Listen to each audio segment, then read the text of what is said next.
Good morning students. ये medieval period का second class है, क्लास 7 के लिए। इसमें हम लोग देखेंगे ट्रेवलॉगीज, मीन्स कि जो ट्रेवलर्स थे, जो विदेश से यहाँ हमारे देश में ट्रेवल किए, कई कारण से किए। कुछ लोगों को तो राजा लोग अपने दरबार में बुलाए, ठीक। कुछ लोग बिजनेस के लिए आया, कुछ लोग पढ़ने के लिए आया। तो जो भी आया उन्होंने अपना एक लिटरेचर यहाँ लिखा, जो कि यहाँ के शासक के बारे में, यहाँ के सोशल कल्चर और इकोनॉमिक लाइफ के बारे में बहुत अच्छा उन्होंने ब्यौरा दिया, जिससे हमको हिस्ट्री में जानकारी मिलती है। इसमें सबसे महत्वपूर्ण है अल बरूनी, जो मोहम्मद गजनी के समय में आए थे।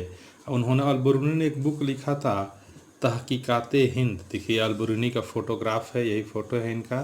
तहकीकाते हिंद लिखा था, जिसमें इंडिया के बारे में बहुत विस्तृत जानकारी मिलती है। और हैं एक इब्न बतूता हैं, ठीक, मोरक्को एक्सप्लोरर इब्न बतूता। इन्होंने रिहला का मतलब होता है ट्रेवल्स, रिहला नामक बुक लिखा था। ये पूछा जाता है कॉम्पिटिटिव एग्जाम में, ठीक है स्टूडेंट्स। फिर देखिए आगे जा कर के मार्को पोलो, निकोलो कोंटी, है ना, निकोलाओ, है ना, मनुक्की फ्रॉम द इटली से ये लोग आया था। फिर पुर्तगाल से, फ्रांस से, ब्रिटिश एक्सप्लोरर भी थे, जिसमें रॉल्फ फिच, विलियम हॉकिंस और सर थॉमस रो। इन लोगों ने यहाँ आया, ये बिजनेस के लिए कोई आया, कोई पढ़ने के लिए आया, कोई यात्रा करने के लिए आया, ठीक। और आकर के इन्होंने अपना एक बुक लिखा, जिसमें यहाँ के कल्चर, यहाँ का सोशल, यहाँ का इकोनॉमिक, यहाँ का राजा और उसके द्वारा किए गए शासन व्यवस्था पर विस्तृत प्रकाश डाला, अपना बुक लिखा, ठीक है स्टूडेंट्स। आगे जाकर के देखिए मेडाइवल पीरियड में एक और आया, ये रिलीजियस लिटरेचर्स, मीन्स धार्मिक ग्रंथों की भरमार हो गई, ठीक है। कारण क्या था धार्मिक ग्रंथों पर आने का?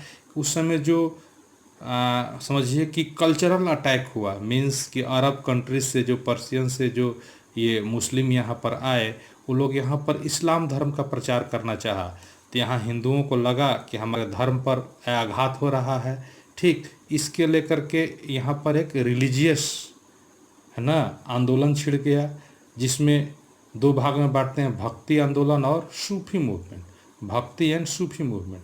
सूफी क्या था स्टूडेंट्स?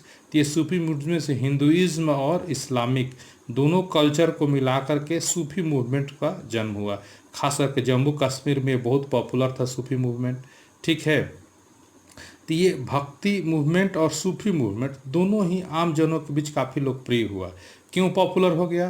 क्योंकि ये लोग वहाँ के लोकल लैंग्वेज में बात करते थे, ठीक, लोकल डायलॉग्स और लैंग्वेज में बात करते थे। प्लस इनका जो संदेश था वह संगीत के माध्यम से, गाना के माध्यम से लोगों तक पहुंचाते थे, जो कि लोगों को अच्छा लगता था। इसमें भक्ति आंदोलन में देखिए मीराबाई और कबीर दास, देखते हैं आज भी कबीर के दोहे हम लोग पढ़ते हैं, मीराबाई का भजन हम लोग देखते हैं। तो ये लोग काफ़ी लोकप्रिय हुआ, ठीक है स्टूडेंट्स। आगे देखिए ये कोलिग्राफी मीन्स सुलेख।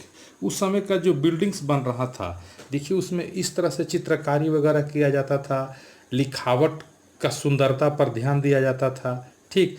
तो इस समय इस क्षेत्र में भी काफ़ी डेवलपमेंट हुआ। देखिए many Persian scholars and travellers employed the use of the artist calligraphy, मैंने स्टाइल ऑफ राइटिंग।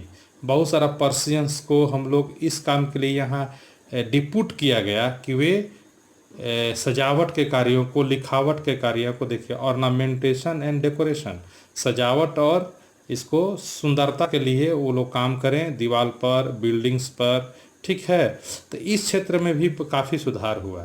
फिर जो मेडाइवल पीरियड का हिस्ट्री जानने का जो हमारा स्रोत है, एक ओरल ट्रेडिशंस भी है। मीन्स ओरल ट्रेडिशंस मीन्स कि मौखिक कहानियाँ आप लोग सुनते होंगे कि दादी की कहानियाँ, नानी की कहानियाँ, ठीक, या एक से दूसरे तक जो कहानियाँ जाती हैं, तो इसका कोई रिटन एविडेंस नहीं मिलता है। ये मौखिक कहानी एक पीढ़ी से दूसरे पीढ़ी तक चली जाती है, इसलिए इसको ऑथेंटिक नहीं माना गया। क्योंकि एक पीढ़ी से दूसरे पीढ़ी, दूसरे से तीसरे, तीसरे से चौथे, जैसे आपके दादी ने आपको कहानी सुनाई, आपके दादी को उनके दादी ने सुनाई, उनके दादी को उनके दादी ने सुनाई, इस तरह से कहानी चलते गया।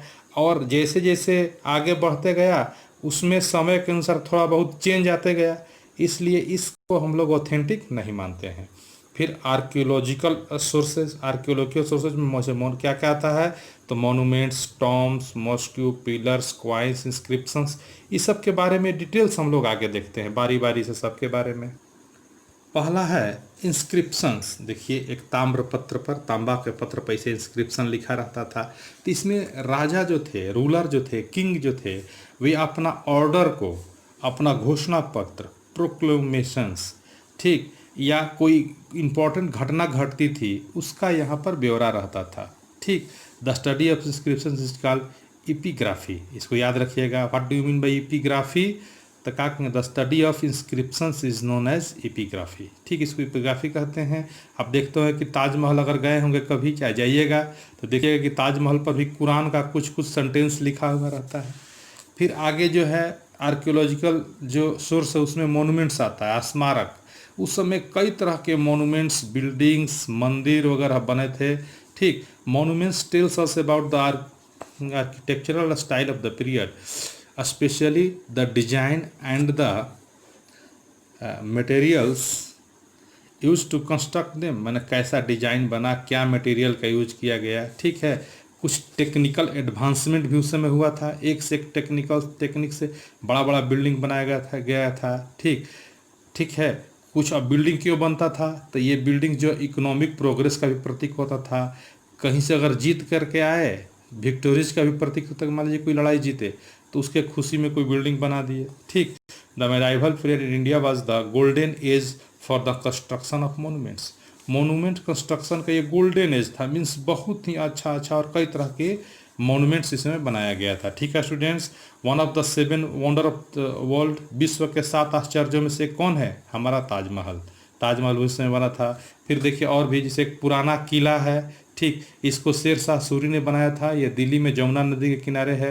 ठीक, दिनपनाह नगर बनाया था शेर शाह सूरी ने, उसी के अंदर पुराना किला। फिर जामा मस्जिद उस समय बना था, इसको शाहजहां ने बनवाना शुरू किया था। यह इंडिया का सबसे बड़ा मस्जिद है। फिर रेड फोर्ट का निर्माण भी शाहजहां ने किया था दिल्ली में जो है। इसी रेड फोर्ट पर देखते हो कि 15 अगस्त और 26 जनवरी को ये झंडा फहरता है। ठीक है, फिर हवा महल है ना, ये जयपुर में है। जयपुर में देखिए हवा महल इन जयपुर, इसको प्रताप है ना, महाराज सवाई प्रताप सिंह ने बनवाया था किसको, हवा महल को। ये बड़ा ही सुंदर महल है जो ऊपर से देखने पर सिर्फ मधुमक्खी के छत्ता जैसा लगता है। ठीक, ये 5 मंजिला बिल्डिंग है और इसमें जो खिड़कियां बना गया है उसको झरोखा कहते हैं। ठीक, उससे बड़ा ही ठंडा हवा अंदर में जाता रहता है, इसी इसको हवा महल कहते हैं। मीन्स ये बहुत हवादार महल है और अंदर में बहुत ठंडा लगता है। जयपुर राजस्थान में बहुत गर्मी रहती है, लेकिन इस महल में एकदम ठंडा बना रहता है। फिर ग्वालियर फोर्ट है मध्य प्रदेश में। ठीक, एक और बड़ा महत्वपूर्ण है बृहदेश्वर टेम्पल, इसको हम लोग राज राजेश्वर मंदिर भी कहते हैं। ये बहुत ही बड़ा और विस्तृत मंदिर है। इसको राजा राज ने बनवाया था, चोल शासक थे राजा राज, उन्होंने ही बनवाया था। इस मंदिर की खासियत है कि इस मंदिर की छाया जमीन पर नहीं पड़ती। मीन्स सूर्य भगवान किधर भी रहे, इस मंदिर का छाया पता ही नहीं चलता है कि इसका छाया किधर बनता है। शैडो बनता है ना, वो नहीं बनता है। ठीक है स्टूडेंट्स, अब आ जाइए क्वाइंस पर। तो the study of coins is called numismatics. What do you mean by numismatics? तो क्या कहेंगे, the study of coin is called numismatics. ठीक, इस क्वाइंस पर देखिए डेट लिखा रहता था, राजा रूलर्स का नाम रहता था, उसके डेनिस्टी मीन्स राजवंश का नाम रहता था। उस क्वाइन से वहाँ के पॉलिटी और इकोनॉमी के बारे में पता चलता था। ठीक है स्टूडेंट्स, फिर ये क्वाइंस जो कॉपर का, गोल्ड का और सिल्वर का बना होता था। फिर एक राजा का क्वाइन दूसरे राज्य में मिलता था, इससे पता चलता है कि दोनों राज्य के बीच में ट्रेड रिलेशन था, उसका भी पता चलता है। फिर देखिए नेक्स्ट जो आर्कियोलॉजिकल सोर्स में है, स्कल्पचर्स एंड द पेंटिंग्स। उस समय बहुत सारा तरह तरह की सुंदर सुंदर पेंटिंग्स और मूर्तियों का निर्माण किया गया था। जिसे देखिए ये नटराज का मूर्ति है, डांसिंग शिवा, इसको नटराज का मूर्ति भी कहते हैं, देख रहे होंगे आप लोग। ये उस समय का बड़ा ही महत्वपूर्ण है। ठीक है स्टूडेंट्स, यह medieval period old and new religions के मिलन का भी समय कहा जाता था। ओल्ड मतलब कि जो हिंदू लोग मान रहा था, पहले से आ रहा था, और न्यू मीन्स नया नया जो आया। अब देखिए न्यू कौन आया, तो यहाँ से इस्लामिक जो थे अरब कंट्री के लोग यहाँ पर आए, ठीक। उनका जो पवित्र ग्रंथ था वो कुरान था, और वे एक गॉड अल्लाह को मानते थे, ठीक। तो वो आए, प्लस उनके आने से जो यहाँ का हिंदू कम्युनिटी था और many tribal communities and the forest groups जो जंगल में रहते थे, आदिवासी लोग, वह हिंदुओं के साथ मिक्स हो गए, got mixed in the Hindu societies. This introduced some tribal customs and worship ideas into Hinduism. ये क्या हुआ कि कुछ ट्राइबल्स का जो पूजा करने की पद्धतियाँ थीं वह हिंदुइज्म में आकर के मिक्स कर गई, ठीक है। One of the major development was the emergence of the idea of bhakti. सबसे ज़्यादा जो महत्वपूर्ण सुधार हुआ वह भक्ति की आइडिया जो डेवलप हुआ, ठीक है। स्टूडेंट समझ में आ रहा है? अब ध्यान दीजिए। अब इस तरह से जो नए नए धर्म और पुराने धर्म का मिलन हुआ, उसके कारण यहाँ दो तरह का आंदोलन शुरू हुआ, भक्ति आंदोलन और सूफी आंदोलन। दोनों के बारे में बताए थे आपको हम लोग, ठीक। अब आगे देखेंगे हम लोग मोर डेवलपमेंट्स, और क्या क्या डेवलपमेंट्स हुआ। तो देखिए, फॉरेस्ट वेयर ग्रेजुअली क्लियर्ड, जंगल को काटा गया, काट करके एग्रीकल्चरल लैंड बनाया गया। अब वहाँ से ये बड़े बड़े शहर डेवलप हुए, वहाँ शहर में आकर लोग बसने लगे अपने रोजगार के लिए।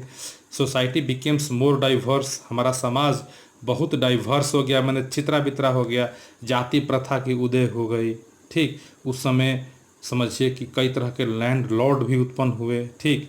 कई तरह के कलाकार, कई तरह के काम करने वाला, जैसे आर्टिजियंस, फार्मर्स, रिच लैंड होल्डर्स, है ना। इस तरह से फॉरनर्स भी आए जो टेक्नोलॉजी के साथ आए, ठीक। स्पिली wheel that was used in the irrigation and to spin yarn, एक व्हील लेकर के आया ये लोग।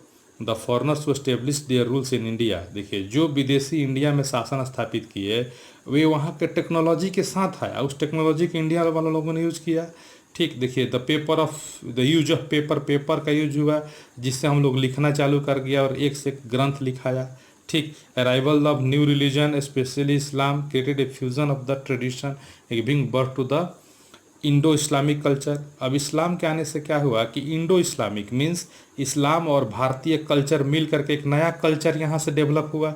अब आप देख रहे हैं कि यहाँ का कबाब और बिरयानी सब में पॉपुलर हो गया, हिंदू लोग भी बिरयानी कबाब खाता है, मुस्लिम भी खाता है। कुर्ता पैजामा देखिए, पहले पहनता था इस्लाम लोग, लेकिन आजकल हिंदू लोग भी कुर्ता पैजामा पहनता है, कफ्तान, ठीक। इस तरह से कल्चर आपस में मिक्सअप हुआ, ठीक है स्टूडेंट्स। तो आज के लिए इतना ही, मिलते हैं फिर अगले क्लास में, तब तक के लिए बाय, थैंक यू।